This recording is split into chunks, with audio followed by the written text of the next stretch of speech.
교수 아카데미 시작합니다. 오늘은 13번째 에스겔의 환상 5번째 책의 마지막 부분을 함께 보도록 합니다. 첫 번째 주입니다. 하나님의 백성이 영적으로 죽고 추방되어 흩어집니다. 포로기 생활의 모습을 보여준 거예요. 야훼께서 권능으로 내게 임재하시고 그의 영으로 나를 데리고 가서 골짜기 가운데 두셨는데 거기 뼈가 가득한지라. 나를 그 뼈 사방으로 지나가게 하시기로 본즉 그 골짜기 지면에 뼈가 심이 많고 아주 말랐더라. 그가 내게 이르시되 인자야 이 뼈들이 능히 살 수 있겠느냐 하시기로 내가 대답하되 주 야훼여 주께서 아시나이다. 두 번째 주입니다. 하나님의 말씀은 죽은 생명을 다시 살릴 정도로 강력합니다. 또 내게 이르시되 너는 이 모든 뼈에게 대언하여 이르기를 너희 마른 뼈들아 야훼의 말씀을 들을지어다. 주 야훼께서 이 뼈들에게 이같이 말씀하시기를 내가 생기를 너희에게 들어가게 하리니 너희가 살아나리라. 너희 위에 힘줄을 두고 살을 입히고 가죽으로 덮고 너희 속에 생기를 넣으리니 너희가 살아나리라. 또 내가 야훼인 줄 너희가 알리라 하셨다 하라. 이에 내가 명령을 따라 대언하니 대언할 때에 소리가 나고 움직이며 이 뼈 저 뼈가 들어맞아 뼈들이 서로 연결되더라. 내가 또 보니 그 뼈에 힘줄이 생기고 살이 오르며 그 위에 가죽이 덮이나 그 속에 생기는 없더라. 또 내게 이르시되 인자야 너는 생기를 향하여 대언하라. 생기에게 대언하여 이르기를 주 야훼께서 이같이 말씀하시기를 생기야 사방에서부터 와서 이 죽음을 당한 자에게 불어서 살아나게 하라 하셨다 하라. 이에 내가 그 명령대로 대언하였더니 생기가 그들에게 들어가매 그들이 곧 살아나서 일어나 서는데 극히 큰 군대더라. 세 번째 주입니다. 백성을 회복시키는 데서 하나님의 사랑과 권능이 드러납니다. 또 내게 이르시되 인자 이 뼈들은 이스라엘 온 족속이라.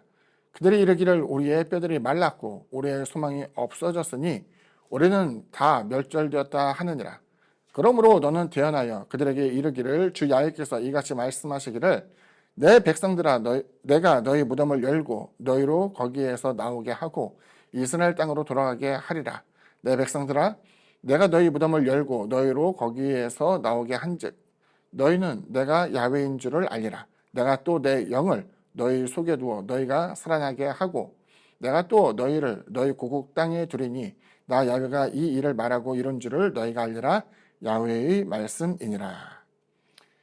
배경을 보게 되면은 에스겔은 바벨론 강가에 있던 곳으로 보입니다. 그리고 놀랍게도 하나님께서는 예루살렘이 아닌 그 바벨론에서 에스겔을 만나 주었어요. 그러니까 흔히 말하는 이스라엘 백성들이 하는 말은 하나님의 약속의 땅, 하나님이 거주한 곳은 북방산, 저 예루살렘 성전이었다 생각을 하는데 그와 같은 곳에 하나님께서 제한적으로 있는 것이 아니라 바벨론의 강가에도 나타나는 것을 보여주고 있었죠. 놀랍게도 여기서 하나님의 소망이 마른 뼈 환상을 통해서 제시되어지게 됩니다.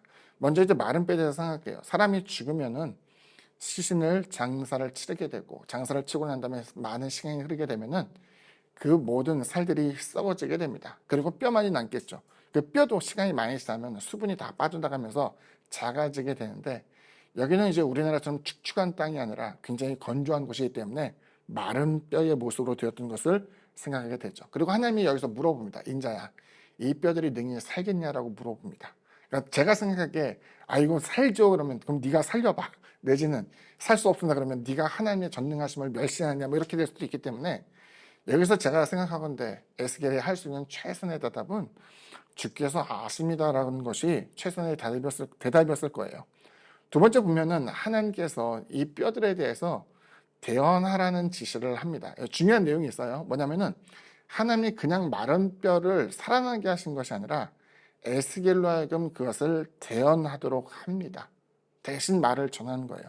대언이라는 내용에서 우리가 알 수 있는 것처럼 하나님께서 명하는 그 내용에 대한 것을 가감 없이 전해야만 했을 것이고 가감 없이 전하는 그 가운데에 그러니까 하나님께서 하늘에서 말할 때는 아무런 일이 일어나지 않지만 그 말을 듣고 대언하게 될 때에 갑자기 뼈들이 결합되어지게 되고 힘줄과 또 살과 피부가 덮이게 되면서 그들이 이제 살아있는 하지만 아직은 깨어있지 않는 상태의 모습을 보이게 되었어요.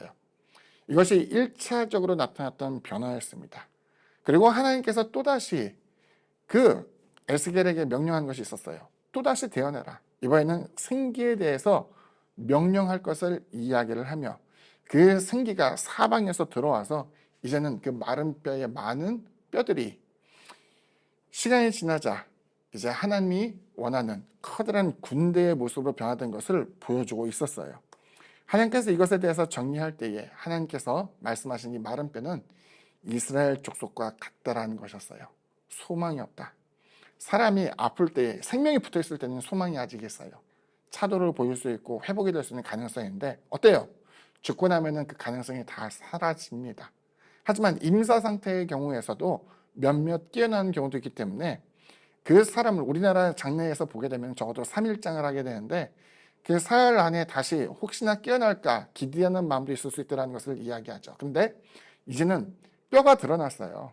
마른 뼈가 되었어요. 소망이 없어요. 그러니까 하나님의 약속이 있다 할지라도 약속은 무슨 소용이 있어. 소망이 없는데 다 끊어졌는데 아무것도 되지 않을 거야 라고 생각했던 그때에 예언자 에스겔을 통해서 대언하게 한 것 같이 하나님의 말씀을 맡은 자가 대언하게 될 때에 그 마른 뼈에 이제 다시 뼈가 결합되고 힘줄이 생겨나며 또 살이 돋아나게 되고 피부가 덮이게 될 때에 그리고 생기를 통해서 하나님께서 그것을 커다란 군대로 만들게 되면서 하나님께서 완전한 소생, 이스라엘의 회복에 대한 것을 보여주고 있었죠.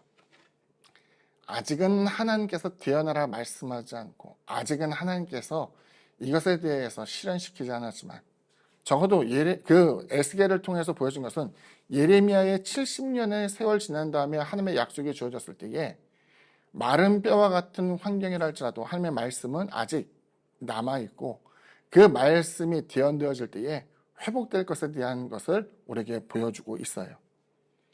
주님의 말씀을 듣고 우리는 쇠잔해질 수 있습니다. 약해질 수 있어요.